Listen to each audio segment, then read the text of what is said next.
Des fraudes électorales auraient entaché le scrutin du 25 octobre dernier dans le district d'Amboissar Sud, d'après les parlementaires issus de cette localité. Des falsifications des PV ont eu lieu, selon les constats effectués au niveau du SRMV, d'après Mac Alphonse.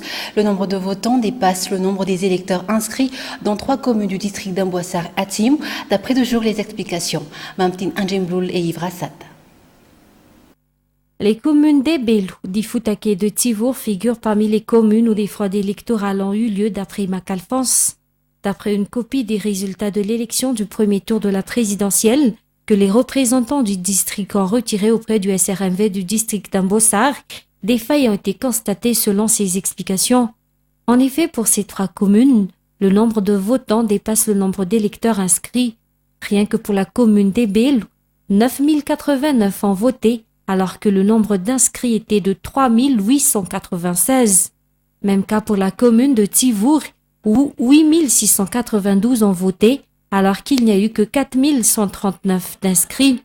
Situation qui, selon ce parlementaire issu d'Ambossar-Yatim, dénote une fraude électorale.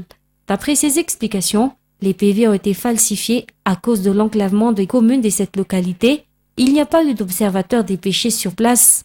De ce fait, il a été facile aux membres des bureaux de vote de falsifier les PV pour avantager des candidats. Selon Mac Alphonse, des politiciens seraient derrière cette manœuvre.